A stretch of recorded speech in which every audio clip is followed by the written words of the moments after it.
and then we had a short discussion with Don Wales, and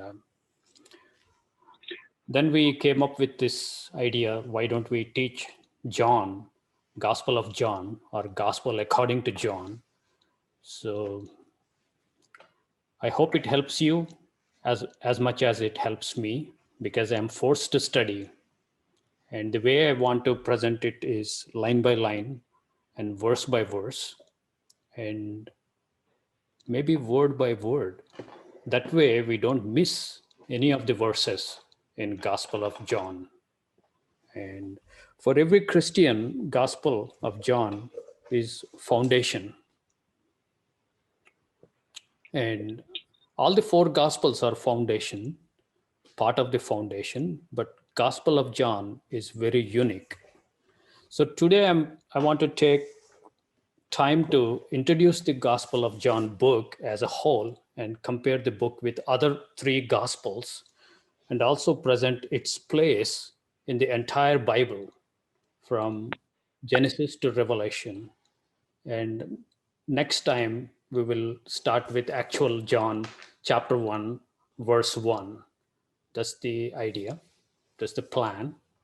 And then before we come to the introduce Gospel of John, it's very important for us to understand the spiritual reality. In fact, Gospel of John, Apostle John is the author of this book. He forces us, to change our thinking and our paradigm. He also forces us to think in terms of spiritual reality. Spiritual reality is the existence of entities as God would see in the spiritual realm. So, what I mean by spiritual reality is we are in a battlefield. The battle is waged and going on before anyone in this room now ever existed. It started long back and it is continuing. And we came into existence, and then by the time we understand and realize, the battle is in full intensity. And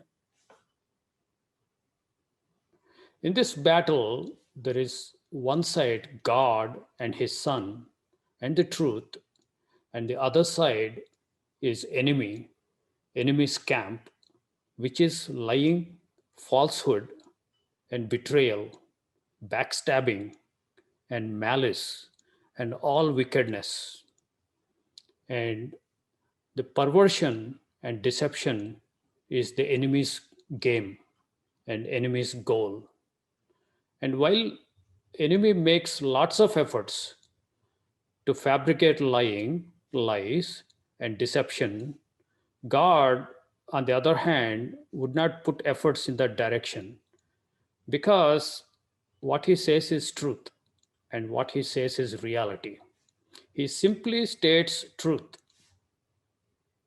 and it is up to us to seek out the truth. And if we don't seek out the truth, we automatically go into enemy's camp or the arms of devil. So we are in the battlefield.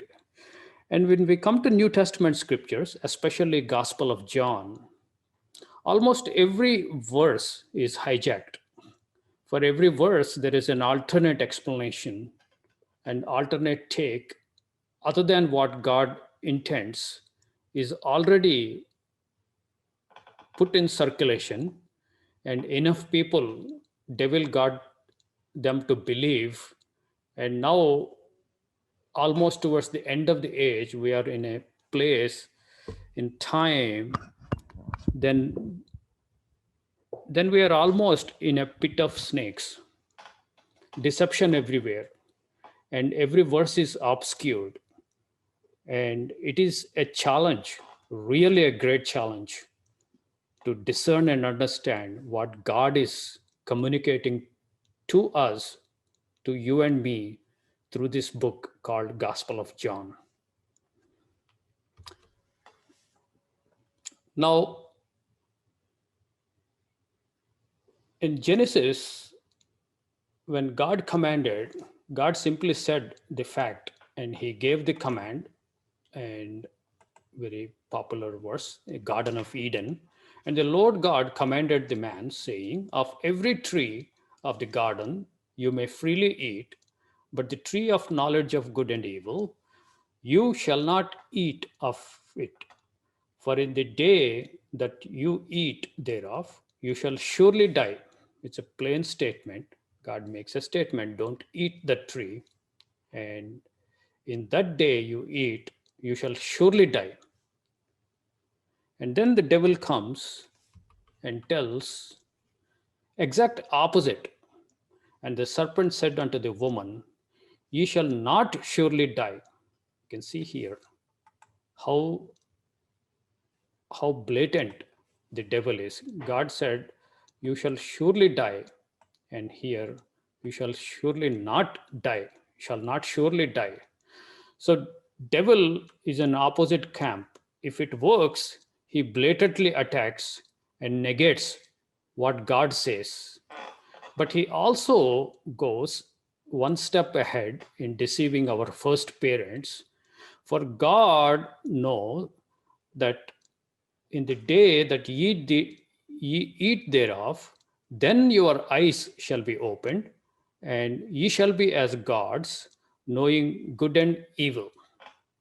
Now, what devil is trying to say is God has some kind of malice towards Adam and Eve. He somehow wants to prevent them from good things. So what devil was doing is attributing malice to God. But actually the malice is in this enemy's camp, the devil. He has malice. And he has all the deceitfulness, all the wickedness. God simply said truth. And here he manipulates with the assumption that God is holding you back something. And then if you eat, he's trying to convince them to eat, or the opposite philosophy, then your eyes shall be opened. The eyes is a figure for the wisdom, or you shall be great. And then ye shall be as gods, an elevation he is promising, knowing good and evil. Now he presents knowing good and evil is a good thing, great thing. And he also promises elevation. He also promises enlightenment, your eyes. And then, so this kind of attack we were given right in Genesis when man was placed on this earth in garden and he was under attack.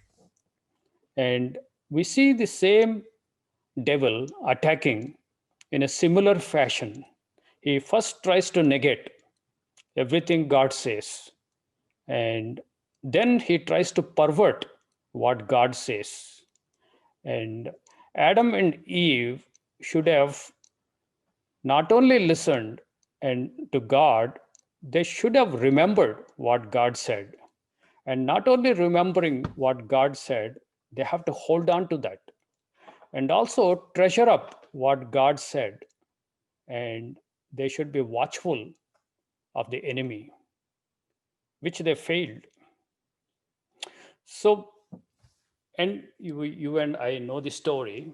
They were driven out of the garden and they died because God said, surely thou shalt die. And a day, 1,000 years principle, before 1,000 years, they died. And all their children died. All the race of human race is condemned because of the violation of God's law.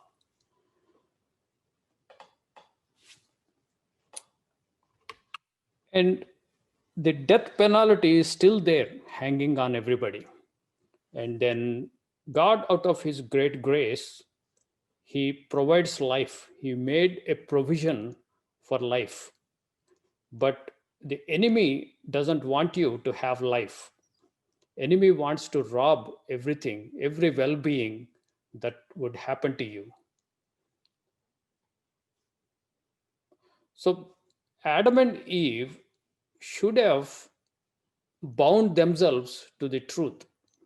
And now in our age, the deception and attack has really sophisticated, and we are attacked at multiple levels and in multiple directions. And we have much more need to stick to God's command. Now in Garden of Eden, God directly spoke to Adam and Eve. So was the devil.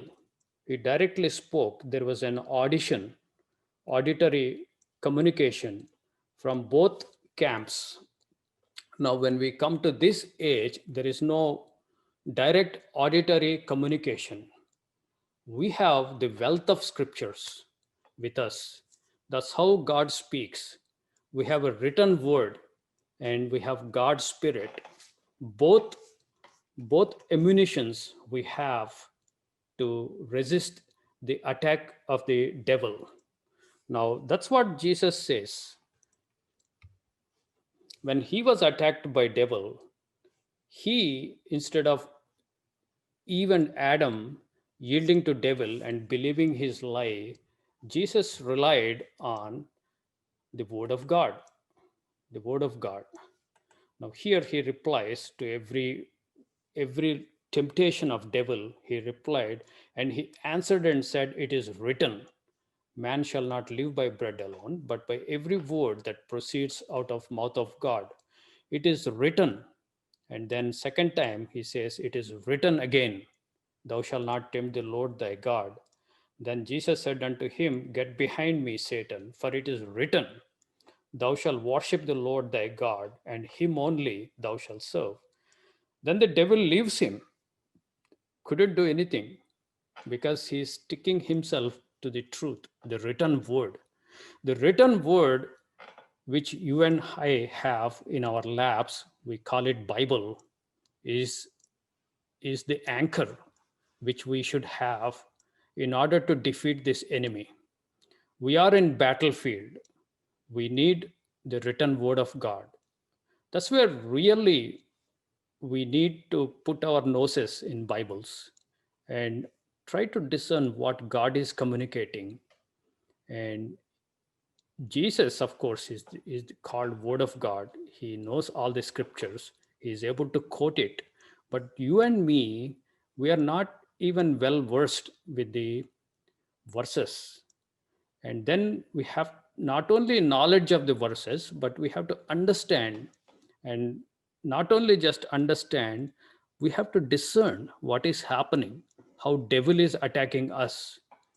The best response, or the response, only response that works, is the word of God, the sure word of God.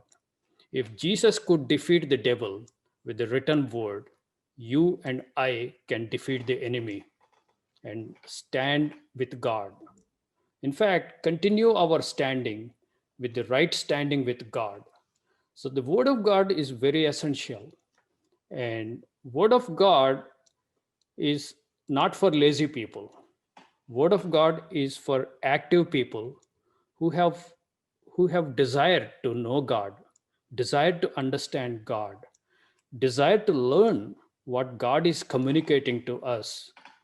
And that means you have to spend time studying the word and meditating on it and learn and discern and hold on to the God, hold on to the word and treasure up the word and live the word and overcome the enemy and overcome sin. That is the paradigm. So the word of God is so important for us in the spiritual reality.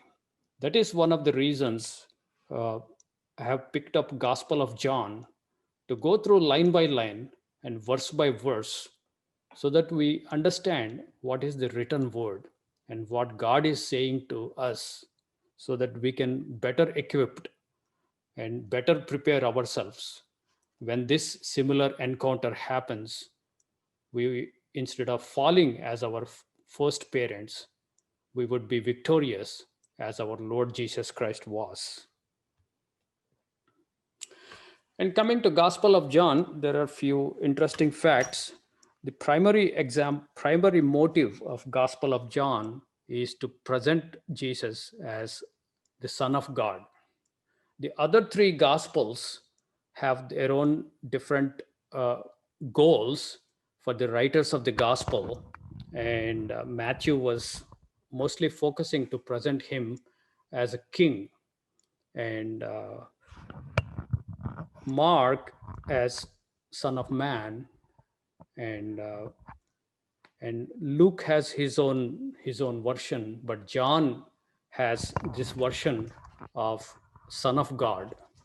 So Son of God, when he says, actually he's putting several attributes of God to Jesus, and behind the scenes, in between the lines, he's acknowledging and without any question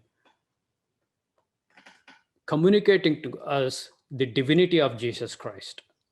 And you cannot escape the divinity of Christ if you stick to the scriptures, especially Greek scriptures.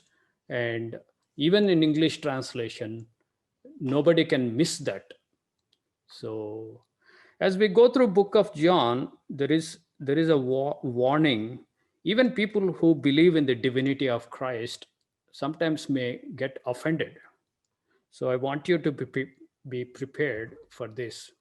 The Gospel of John will challenge you with a high view of Jesus Christ and will confront you, possibly even offend you. It presents the exclusive, absolute claims made by Jesus Christ about his real identity and about his essential, indispensable role in our salvation and spiritual life. John focuses on the centrality of Jesus Christ in our salvation. And also, John convinces us there is no other way to God but Jesus Christ. But also, there is no other true truth about God but the knowledge of God that stands before us here in his Son, Jesus Christ. He, Jesus Christ, is the light, and everything else is the darkness. One of the one of the unique characteristics of John is he presents every teaching in a black and white fashion. You have light on one side and darkness on the other side. God's Son is light, light of the world, and enemy is darkness. There is no in-betweens. You can't have 50% darkness and 50% light. If you try to do the middle ground, you are still with the enemy. And you need to be 100% light. Then only you would come to God. That is the kind of paradigm John uses both in the gospel as well as his epistles. John's gospel puts before us the ultimate spiritual challenge, the ultimate spiritual choice. If we do not see God here in Jesus Christ, we will not find the real God anywhere. If we reject Jesus Christ, we are rejecting God. If we receive Jesus Christ, we are receiving God. John presents Jesus Christ as God's final self-revelation, God's final word. Here, God says to us, "This is He, this is who I am," referring to Son. "This is who I am. Look at me, believe in me. Here in human flesh, here in this man, my eternal Son, Jesus Christ." Now, Jesus Christ fully reflects his Father and fully reflects God, his brightness of his glory and full expression of the person of the Father. No wonder he said, "Who has seen me has seen the Father." So if you can't see Father in Jesus Christ, there is no other source to show you who Father is and what his essence and essential attributes and characteristics and the will of Father and how Father thinks and operates and how Father wants to relate to us. All these things are given to us by one and only vessel, that is his Son, according to Gospel of John. And coming to Gospel of John, it was dated between 85 to 95 AD. And we know 70 AD, Jerusalem was destroyed, temple is gone, most of Judea was decimated by Roman armies, and the church has already scattered. Uh, they have become diaspora. They have spread across different Greek speaking areas uh, other than Judea, outside of Judea. And by 85 to 95, most of the apostles were already martyred. And you have Peter, you have Paul, all of them, they wrote their books and they were martyred and they died. And the last surviving apostle was John. And by the time he wrote this gospel, his age believed to be between 90 and 100 years. And John has the head knowledge and direct witness of Jesus Christ and his teachings. But in addition to head knowledge, he went through the fire and fiery trials of his life. And he has relearned all the truths through experience. There is a saying, nothing can beat experience. Now we have an old, ripe age man with full of maturity and lots of experience and wealth of understanding, and he has unique vantage point of view to look back at life of Jesus Christ and his teachings, and he can present it in a very unique way. That is the beauty of Gospel of John. And he again presents, focuses on person, teachings, and works of Son of God. And John emphasizes more on person, the person of Jesus Christ, and not just his teachings, but he also talks about his teachings and also his works as Son of God. And his audience were second generation Christians. Remember, he's almost like 90, 95 AD to 100 AD. The first generation are becoming old, and the younger people have come, and majority of the churches were younger folks, the second generation. And then they were all scattered throughout Asia Minor and the Greek speaking areas.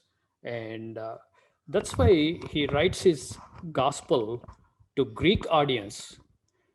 There are Jews, there is good percentage in these churches with the Jewish background, and which they understand all the genealogies, all the prophecies, and many of the Old Testament culture, the Jewish culture. But this younger generation grew up in a different area, and they don't have, even if they are Jewish descent, they do not know all the culture and all the history. So he has to approach in a unique way of non-Jewish Christians. So that is his audience. That's why he clarifies wherever there is a Jewish tradition or Jewish culture or the Old Testament genealogies are associated, he makes sure that he mentions and gives additional clarification for these second generation Christians. And he writes this gospel mainly for them. And the language is Greek. Obviously, it is Greek. And he also uses very simple Greek. If you know Greek, Paul and Luke are very complex Greek, advanced Greek, but he uses very simple Greek and understandable. He uses additional phrases and words so that you don't you don't misunderstand what he is saying, or you don't, so that you do not fail to understand what he is communicating. So he takes extra efforts.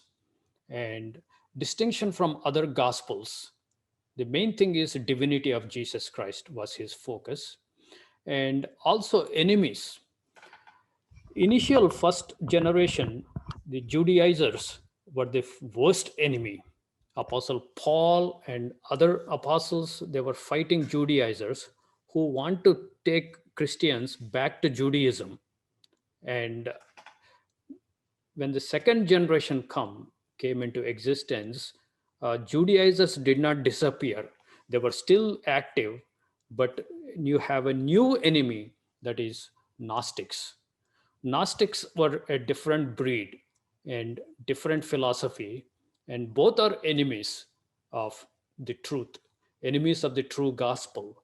Now he tailors his gospel keeping in these two enemies in mind.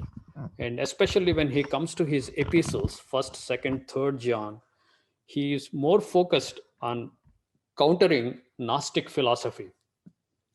So you always see this Judaizers and Gnostics. There are two factions. Devil seems to always divide himself into two factions.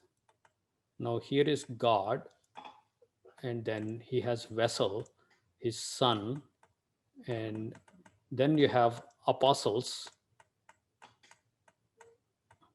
and then you have other vessels of God, and devil on the other hand is here. Devil somehow manifests into two factions always. Now when we have apostles, we have Judaizers and you have Gnostics. And this is fascinating to study, the two factions. Now he presents first one faction, and if you recognize the faction, if you run away, you end up in other faction. So there's a reaction to that, so that you don't come here. And Jesus actually gives a very high metaphoric names for these two factions. He calls them serpents and scorpions. Those are the two factions he gives. Devil is double-minded. He always masquerades as two factions, and so that he can attract some people, whoever he can attract into the first faction. Whoever reject and respond in a foolish way, they end up into other compartment, that is the scorpions, serpents and scorpions, so that he always has people under his control. And that's why you never overreact. If a minister has come in worldwide and abused the congregation, and you give up all, you develop a resentment into that and overreact, and then you may end up do not have any authority, any structure. I don't want any leadership. I don't want any teachers. That's an overreaction. God wants you to be at some place. He wants you to be in his son and the teachings of apostles, so that you are in right standing with God. So watch out with two factions that devil comes. And in this case, at John's time, when he was writing his gospel, you have these two enemies, Judaizers and Gnostics. And some of the unique features of the Gospel of John compared to other three Gospels, Matthew, Mark, Luke, John focuses on the divine attribute of omniscience. We see this all through omniscience of Jesus Christ. Jesus seems to be aware of what is happening, even though he is not present at that time. In that location, what is happening in another location, he somehow knows that, and he tells that, declares to others.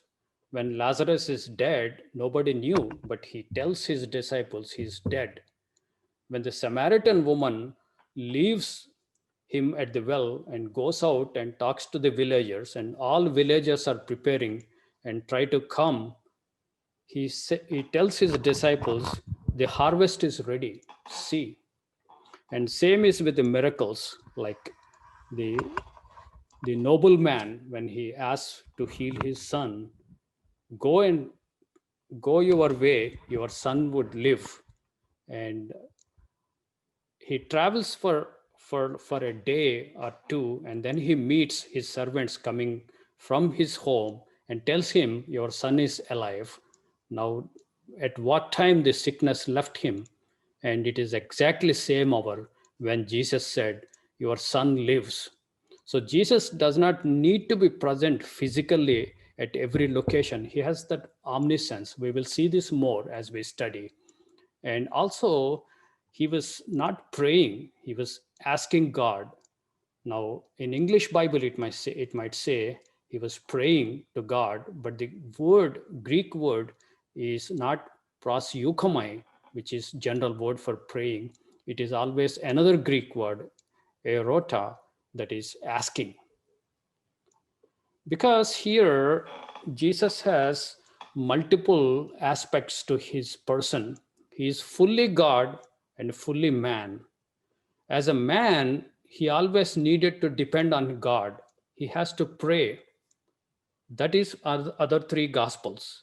But here he is trying to present him as Son of God, as somebody who existed with God on a kind of equivalent basis at the same dimension. He wants to prove that aspect of Jesus, that so that he's, instead of praying, he was just asking.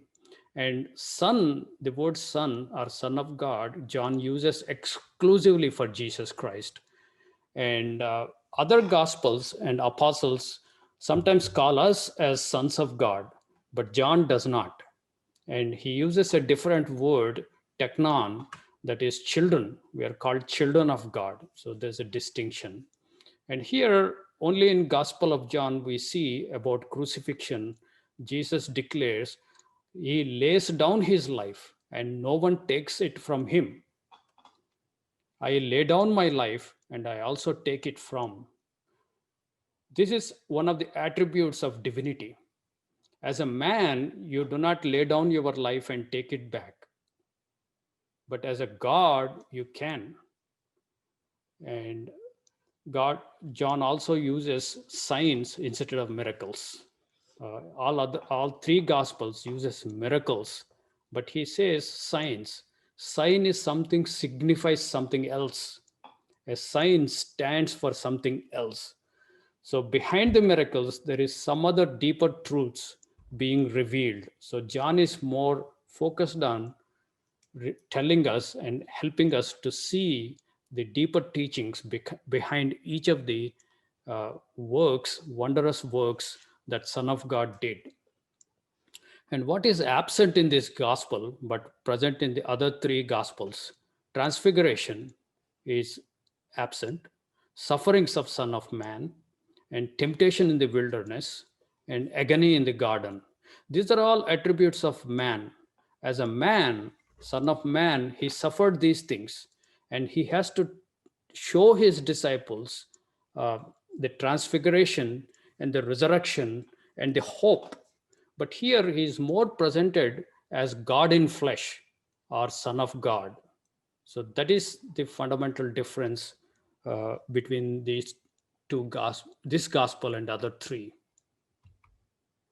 And he also uses different Greek words, different words, very, very inclined to use those words more than other three gospels.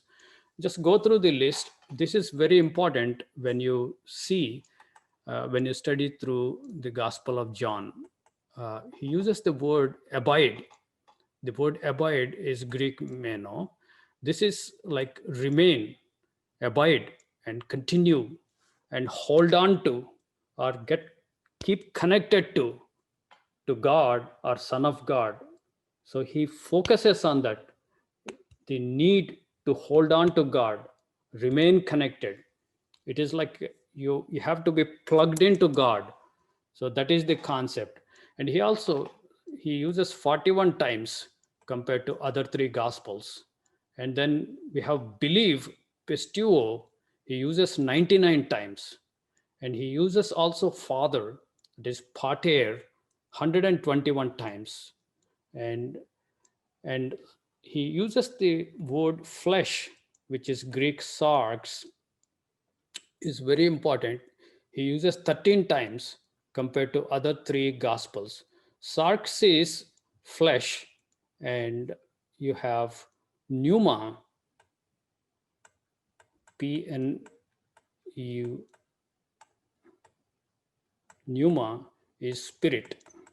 So he introduces the contrast between sarx, that is flesh, and spirit. These are two different aspects. You cannot mix spirit with flesh.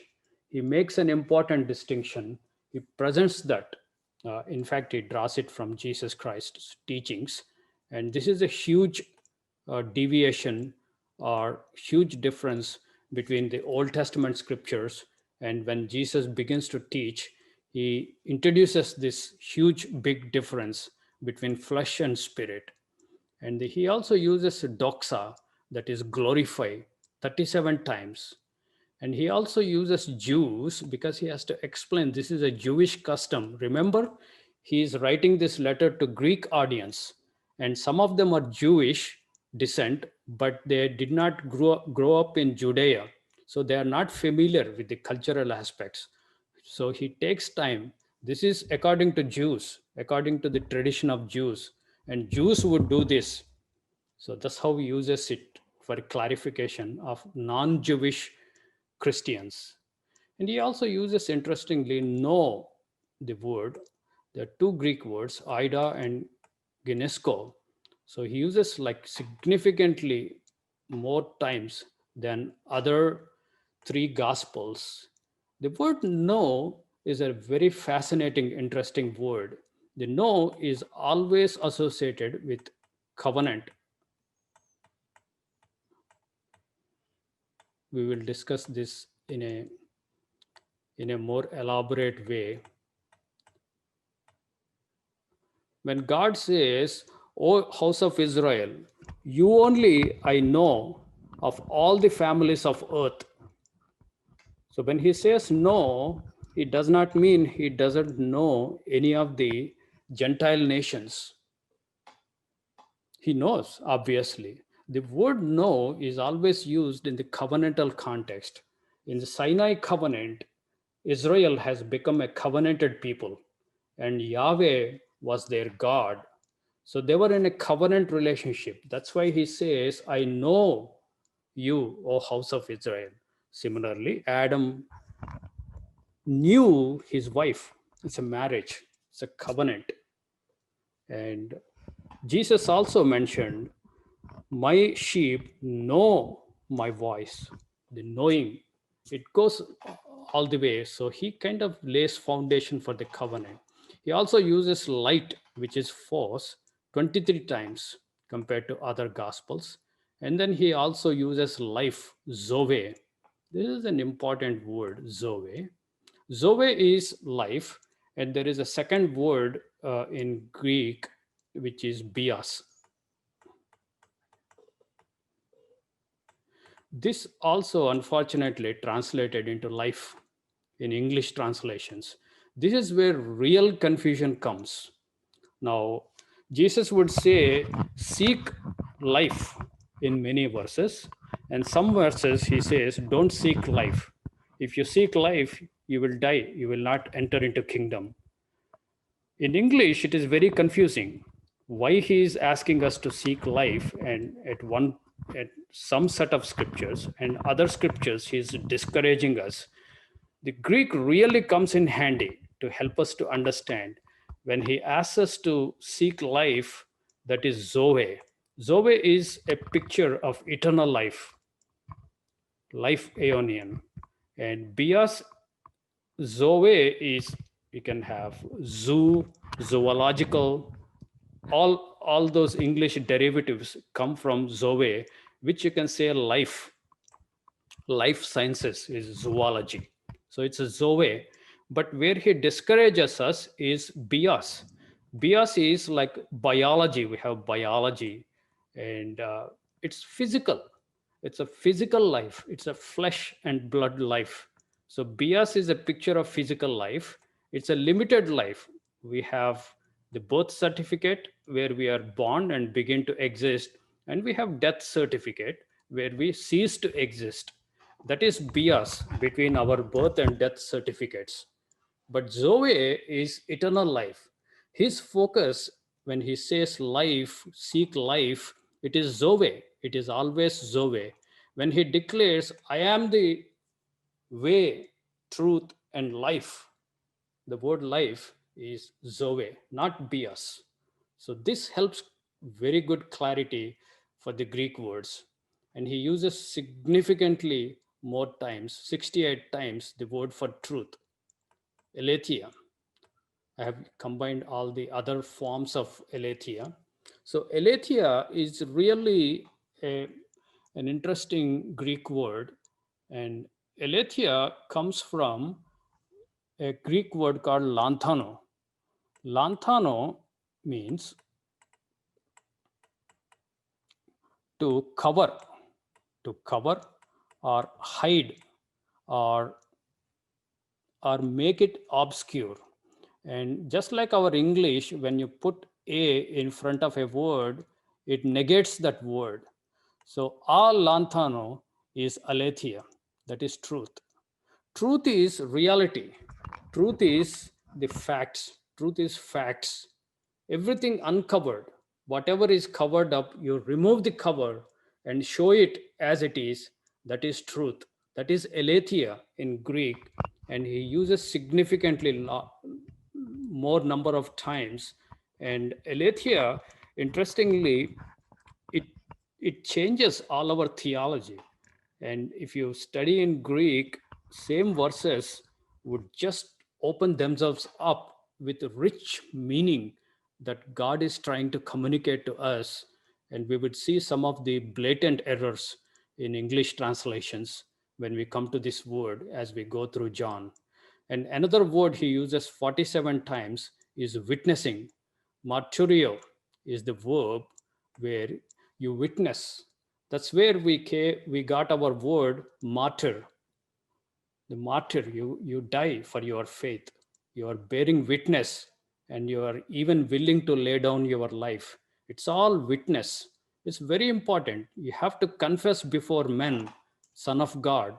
Otherwise, He's not going to confess you in the resurrection when He comes back. It's an important aspect of the gospel. And he finally uses the word world, cosmos. This is also another hijacked word when you come to English translation. It's very, very confusing. And they flattened two Greek words. One is cosmos, which is a spatial concept. It's an orderly arrangement of things as they exist in the space. That is cosmos. And you have another Greek word called aeon. Yeah, in English also you have aeon, similar. Aeon. Aeon is an age. So when Jesus says, focus on the world to come and the world, don't focus on the world now. So he's not talking about cosmos in that verse. He's talking about aeon. Invest for the aeon to come. Don't invest for the aeon now. And sometimes he's not talking about aeon. He's actually talking about cosmos. So in English, both the words are translated as word. That is another problem when we don't consult Greek. So some of these things I wanted to introduce so that you get motivation to really study a little bit of Greek. And there are 7 I ams he makes in these are famous, popular. Just Google these 7 I ams, and the I am, the word I am in Greek is ego eimi. I'm just picking my spelling. Amy or A-I-M-E. So ego eimi is the expression in Greek, I ams. He said, I am the bread of life. Now, here really comes the metaphors, pictures, types, and shadows. When he says, I am bread of life, he is not bread, right? Physical bread. There is a metaphor. There's a metaphor. We have to understand metaphor. Bread of life. This is again Zoe, eternal life. And he says, I am bread of life from heaven. And he uses this interesting phrase, I am, and also says I am the light of the world, light of cosmos, and I am the door. Obviously, he's not door. You have to understand the metaphor. I am the good shepherd. He's not shepherd. He's not do not have sheep. Even when he was on earth for 3.5 years, he doesn't have staff and moving around sheep, right? It's obviously metaphor. We understand that, but we have to be sure to fully discern and fully exploit the metaphors in order to understand what God is communicating to us via this gospel. He also said, I am the resurrection and the life, and I am the way, the truth, and life. And he also said, I am the true vine. So these are all focused into I am the person of Jesus Christ. He is not saying my teachings or my example or my works. He is pointing to him as a person. I am. This is very important distinction John makes. And in English, he says, I am, I am. But for Greek readers, especially John, Apostle John is writing his gospel to the Greek readers. Greek readers, when they read this in Greek, ego eimi, I am the bread of life, it something flashes to them. The Greek Old Testament that is called Septuagint, it has exact expression of ego eimi for Yahweh. This is Exodus 3:13-14. And Moses said unto God, behold, when I come unto the children of Israel, shall say unto them, the God of your fathers has sent me unto you, and they shall say to me, what is his name? So this is burning bush. And what shall I say unto them? Then God said unto Moses, here in Greek uh, Old Testament, that is Septuagint, it is ego eimi and ego eimi, and I am that I am. And he said, thus shalt thou say to the children of Israel, I am, that is God, has sent me, this is Moses, unto you. So they could see the divinity right away when it flashes. So John is using the elements of Greek so that people can relate these verses to the Old Testament. And then this is last before slide. And this is something I wanted to give the the place of Gospel of John in entire Bible. Where does it stand? And why Gospel of John is important? So if you take Bible as a whole, we have given two books, Genesis and Revelation. And the story starts in Genesis and the story ends in Revelation. We are all finite beings. Every person on this earth has birth certificate and death certificate. We have definite beginning and definite end. It is very hard for us to comprehend the eternity. But God, when He reveals Himself, He gave us Bible, the Word of God. He has a beginning. The story begins from Genesis and it takes us all the way to Revelation, where the story ends. Several stories that have started in Genesis, they meet their fulfillment or they terminate in Revelation. And anything on the left side of the screen before what happened in Genesis, God does not tell us in clear cut terms. There are hints here and there, I agree. But if you want to go what was before Genesis, it's all speculation, and you are subjecting yourself to devil and demonic powers to misguide you.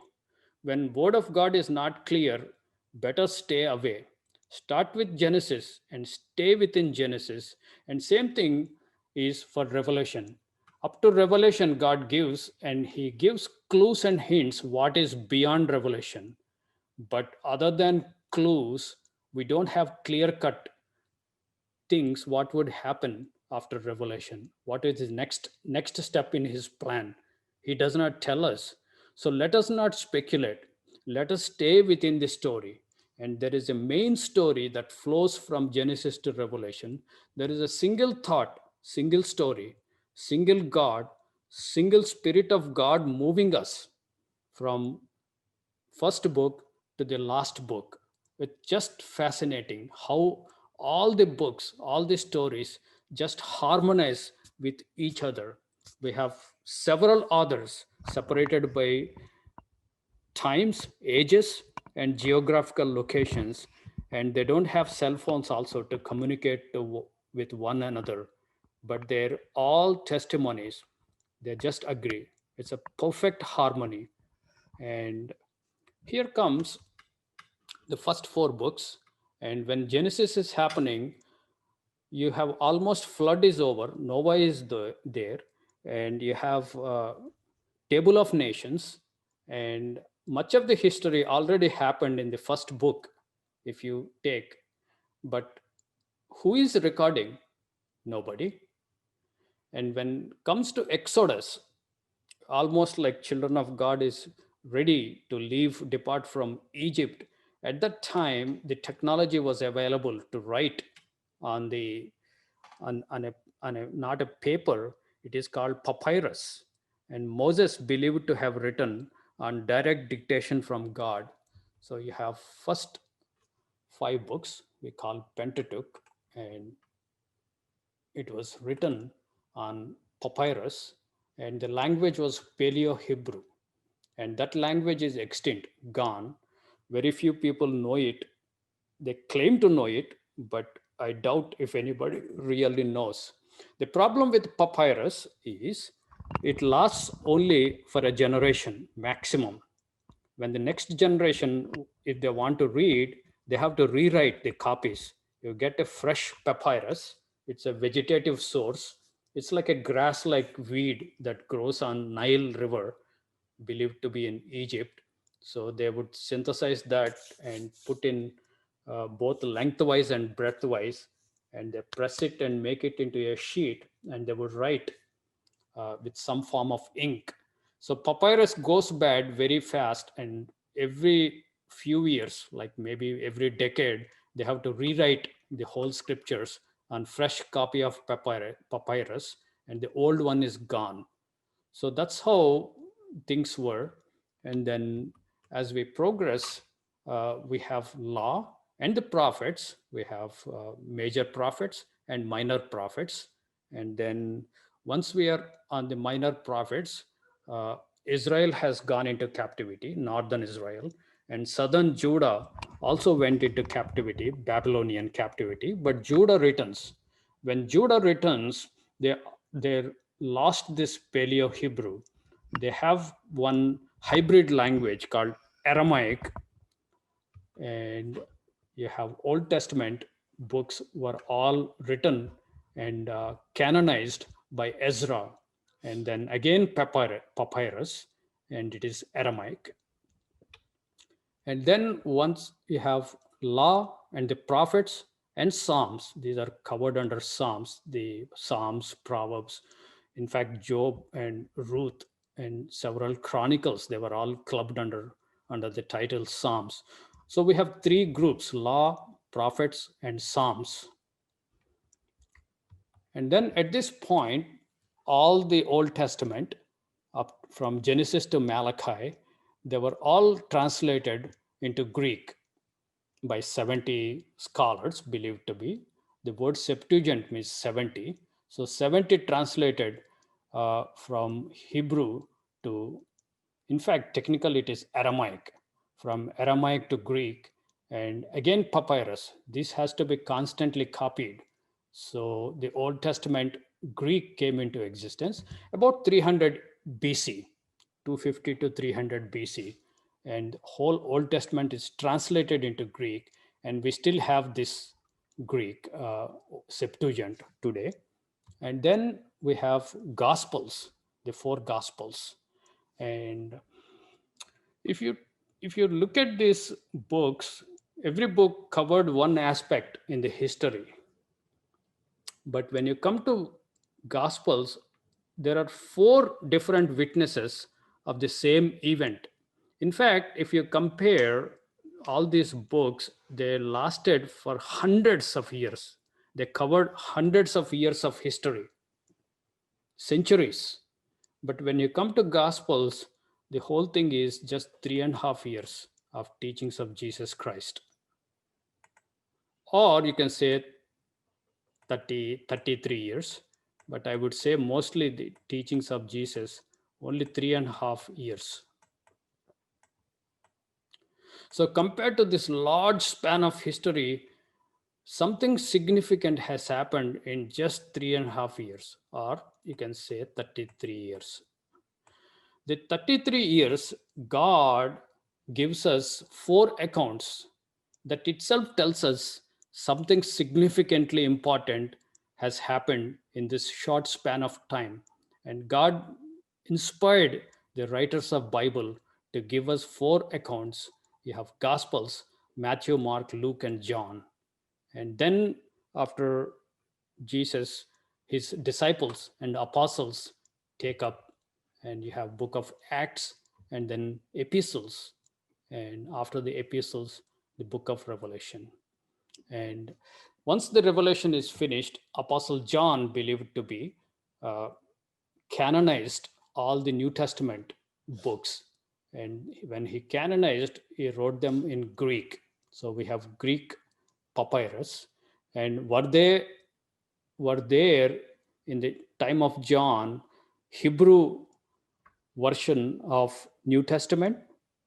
Possibly, but they did not survive because somebody has to rewrite, make a copies on the fresh papyrus, and only scriptures that they rewrote is Greek, Greek New Testament.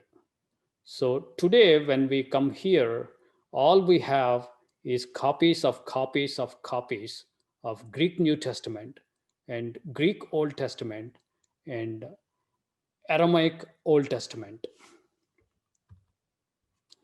Now, Old Testament was after Jesus Christ. Judah went through different phases of history, and we have Masoretes arrived on scene, and they maintained the copies from papyrus to papyrus. And then we have a new technology called parchments. Papyrus, remember, was a vegetarian source, but parchments was a leather of an animal. So this was very expensive in the beginning, but lasting long time than papyrus. So everybody moved, gradually transformed from papyrus to parchments.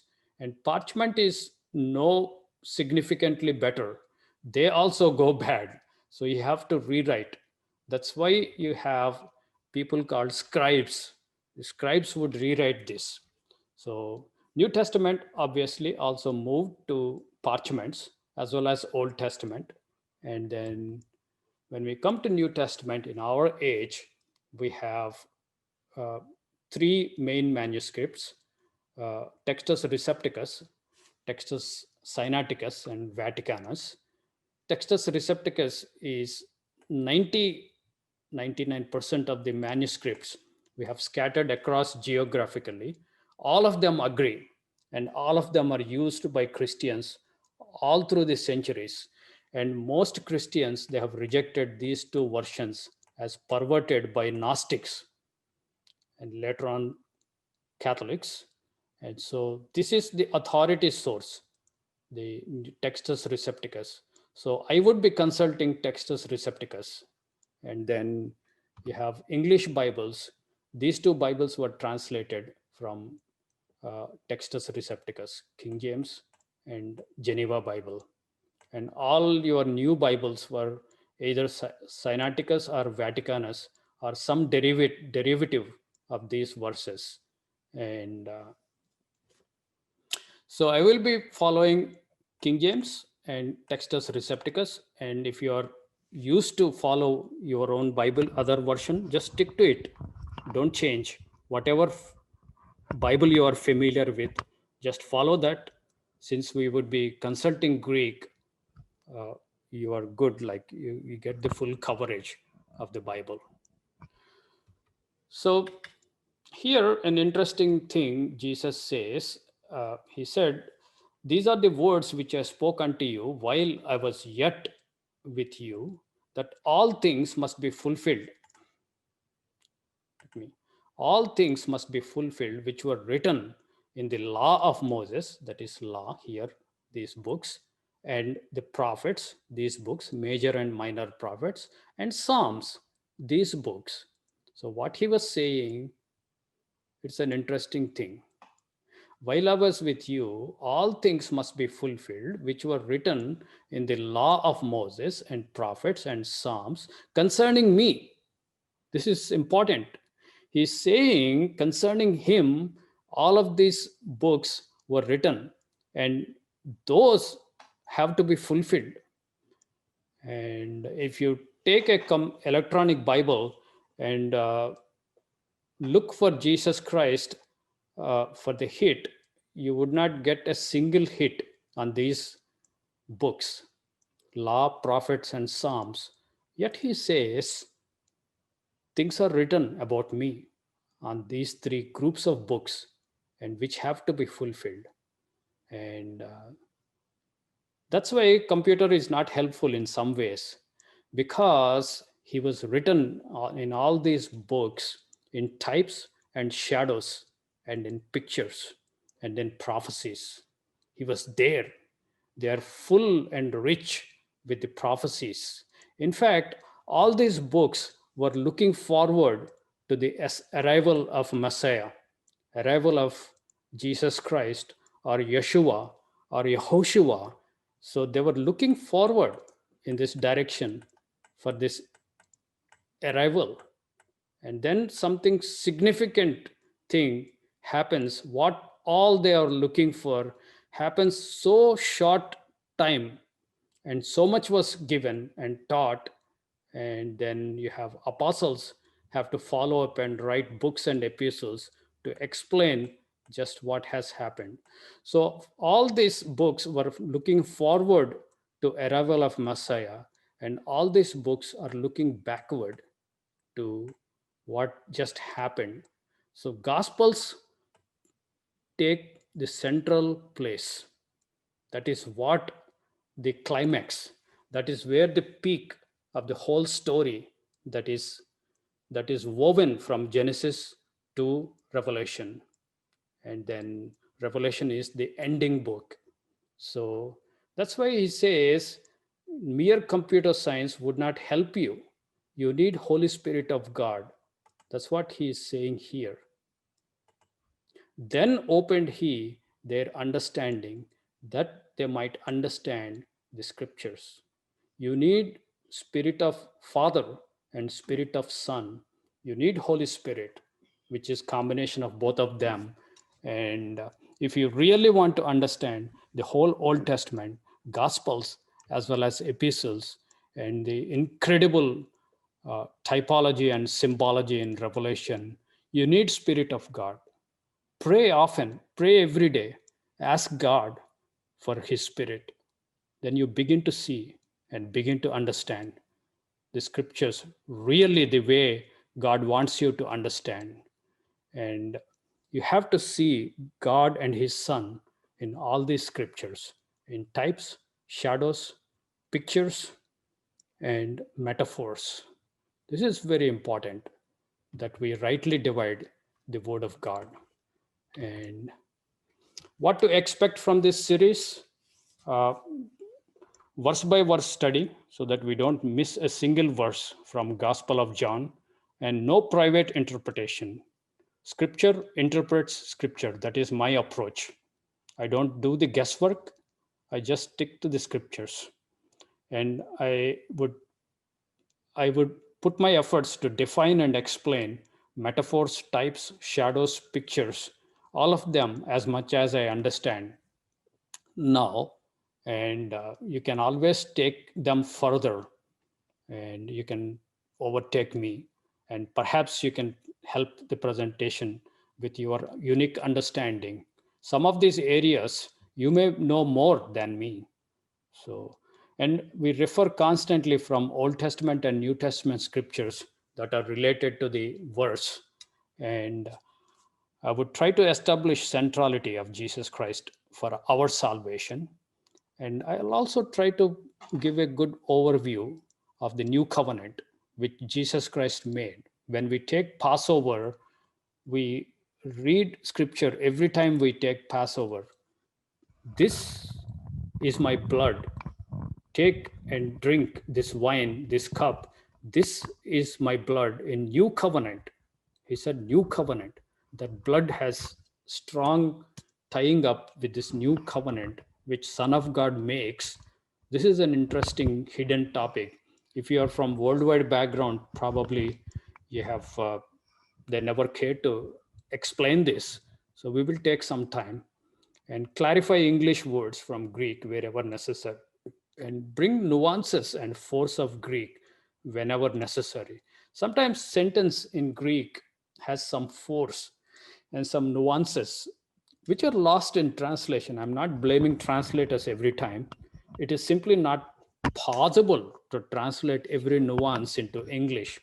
In fact, my Greek teacher says Greek is a sophisticated language. English is not sophisticated. That's his take. He's from California.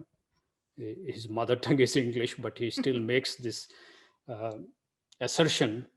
And by the end of this series, you would learn at least dozen Greek words, key Greek words that would help you in a long way to understand not only Gospel of John, other Gospels and other epistles, and especially Book of Revelation.